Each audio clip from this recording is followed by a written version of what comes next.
saya doang. Oh, ibunya yang berobat. Anaknya berapa hari? Anaknya juga berobat. Anaknya berobat sakit apa? Itu pada tumbuh itu Bu. Oh, kayak saraf gitu ya? Kayak saraf gitu ya, Mbak ya? Oh.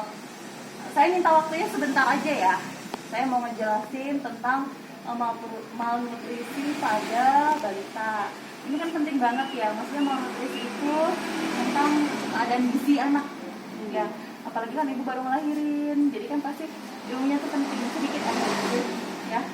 Sama tetehnya juga ya. Oh, ini teteh saya kenal ya. Saya mau ngejelasin yang pertama itu apa? Pengertiannya dulu. Malnutrisi itu energi protein atau tidak adekuatnya protein dan kalori yang dibutuhkan oleh tubuh.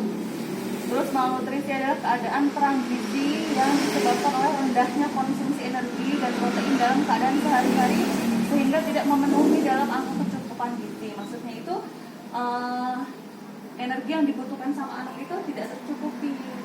Jadi kadang kalau misalkan anak tidak mau makan, ibunya membiarkan saja gitu ya.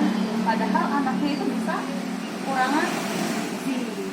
Jadinya makanan tambahan lainnya ya seperti susu, apalagi ibu, ASI yang cukup itu penting ya Bu ya. Jangan diberikan makanan dulu ya. ASI aja itu sudah cukup untuk janin ya. Penyebabnya itu ada penyebab langsung. Penyebab langsung itu kurangnya asupan makanan. Maksudnya kurangnya asupan makanan itu tadi saya jelaskan. Kurangnya asupan makanan sendiri dapat disebabkan oleh kurangnya jumlah makanan yang diberikan, kurangnya kualitas makanan yang diberikan, dan cara pemberian makanannya yang salah. Maksudnya itu jumlahnya yang kurang, kadang anak nggak mau makan itu dibiarkan aja sama ibunya. Padahal kan mungkin 1 sendok menurut ibu sudah cukup. Padahal mah belum tentu anaknya udah cukup. Gitu ya Bu ya. Terus kualitas makanannya, kadang ibu juga makanannya ngasihnya sembarangan. Kadang menurut ibu adalah nasi sama buah sayur aja. Kadang kan kayak gitu tuh. Yang penting anaknya mau makan nasi. Padahal vitaminnya nggak ada Bu. Vitaminnya itu terdapat kan protein. Mungkin proteinnya bisa dari tempe, bisa dari ikan, ya bisa dari daging, bisa dari telur. Sayurannya juga bisa dari sayuran hijau. Tapi ibu cuma ngasihnya mungkin maunya anaknya nasi sama kuahnya aja. Padahal itu kualitas makanannya nggak ada ya Bu. Dan cara pemberian makanannya yang salah. Cara pemberian makanannya salah maksudnya itu mungkin anaknya masih kecil baru bisa dikasih makanan yang keras kayak gitu ya Bu ya. Terus sudah kayak gitu mungkin anaknya masih kecil tapi sudah dikasih makanan orang dewasa kayak gitu. Jadi berikan anak sesuai kebutuhan ya. Jangan misalnya ngasih anak makan segini sesuai sama yang ibu makan kayak gitu. Kalau misalkan yang anak sendiri kan tetapnya kuah-kuah gitu ya. Terus penyebab tidak langsungnya kurangnya ketahanan pangan keluarga, kualitas perawatan ibu dan anak, buruknya pelayanan kesehatan, sanitasi lingkungan yang kurang, dan faktor keadaan penduduknya. Jadi mungkin faktor tidak langsungnya ya mungkin keadaan ibunya juga, keadaan di rumah, keadaan lingkungannya juga ya Bu ya. Terus saya akan membahas klasifikasinya, mungkin kwashiorkor dan marasmus. Kwashiorkor itu adalah suatu penyakit yang disebabkan oleh kekurangan protein, baik dari segi kualitas maupun kuantitasnya. Tadi yang dari segi kualitas dan kuantitasnya itu yang tadi saya sudah jelaskan ya Bu ya. Kalau marasmus, suatu penyakit yang disebabkan oleh kekurangan kalori dan protein. Pada marasmus ditandai dengan atrofi jaringan, terutama lapisan subkutan dan badan terampak seperti orang tua. Nah, ada pernah lihat nggak orang yang kurus banget sampai perutnya itu gede juga, ini masih sehat ya. Terus kulitnya kering biasanya ya. Udah kekurangan gizi itu yang dinamakan marasmus ya. Jangan sampai anak kita kayak gitu ya Bu ya. Makanya kalau misalkan ada Bu, saya pernah lihat dia orang mampu ya, maksudnya keadaan ekonominya juga lumayan lah di rumah, tapi anak kayak gitu ya. Jadi kan kita tidak bisa menyalahkan dari mana itu. Jadi bukannya orang yang tidak mampu aja bisa terjadi seperti itu kayak gitu ya Bu ya.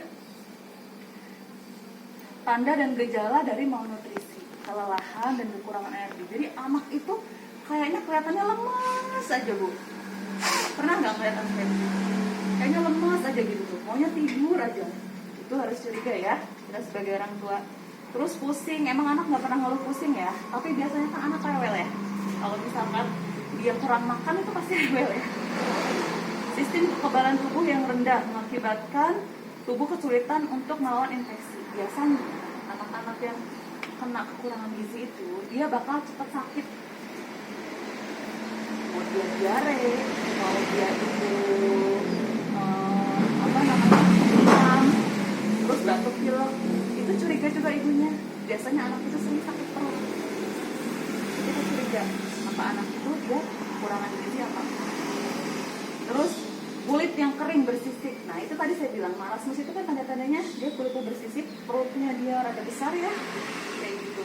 Makanya dari kulit kering juga kita udah bisa ngecek bu, anak itu dia kekurangan gizi atau tidak. Tapi disertai dengan gejala yang lainnya ya.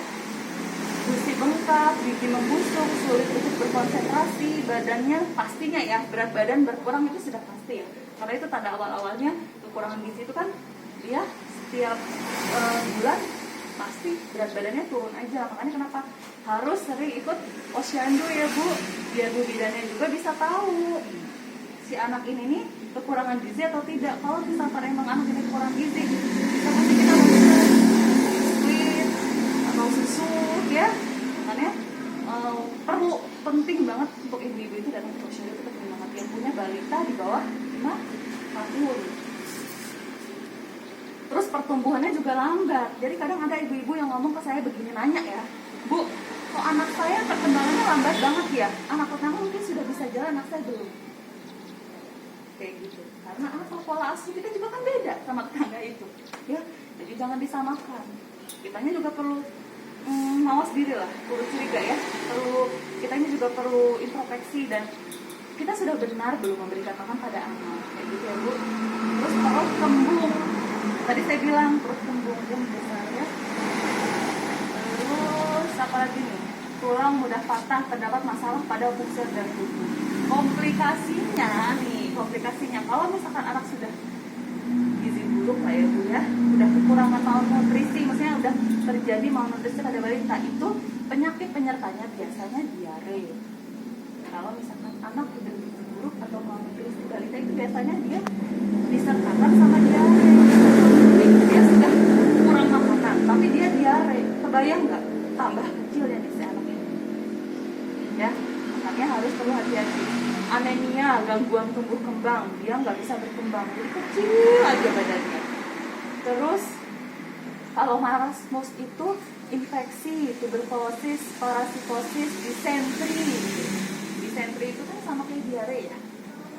Malnutrisi kronik, gangguan tumbuh kembang. Jadi nanti sama. Terus mencegah terjadinya gizi buruk ini. Satu lagi ya Bu ya, sedikit lagi. Mencegahnya dengan cara memberikan ASI eksklusif sampai anak berumur 6 bulan. Setelah itu anak mulai pendampingan ASI yang sesuai dengan tingkat umurnya. Ya Bu ya, sampai 2 tahun. Terus anak diberikan makanan bervariasi seimbang, antara lain kandungan protein, lemak, vitamin dan mineralnya itu harus sesuai. Jangan nasi sama buah sayurnya aja ya. Terus rajin menimbang dan mengukur tinggi badan anak di posyandu. Tadi saya bilang ya, jadi ibu yang punya anak-anak balita, bayi dan balita itu harus wajib ke posyandu. Jadi biar ketahuan kalau anak itu mengalami penurunan berat badan apalagi sampai 2 kali ya Bu ya. Jika anak dirawat di rumah sakit karena gizinya buruk, bisa ditanyakan kepada petugas pola dan jenis makanan apa saja yang harus dikonsumsi. Kalau sampai terjadi ya, tapi kalau misalnya belum sampai terjadi ya ikutin aja. Yang penting kasih makan anak harus seimbang ya. Sama jika anak telah menderita karena kekurangan gizi, maka segera berikan kalori yang tinggi dalam bentuk karbohidrat, lemak, protein, dan gula. Ya Bu ya, jadi gulanya aja dibanyakin, proteinnya, karbohidratnya, dan lemak. Jadi makanan-makanan yang mengandung itu harus dibanyakin. Ya. Sudah jelas ya ibu-ibu ya? Makasih, saya beli saya minta waktunya sebentar, ibu sudah mau mendengarkan. Ada pertanyaan nggak? Nggak ada. Nanti kalau misalkan emang mau lebih bertanya lagi tentang gizi, boleh bertanya sama bidannya ya, di sana ya. Pokoknya saya pesan ibu-ibu harus ikut selalu posyandu. Makasih ya ibu-ibu ya.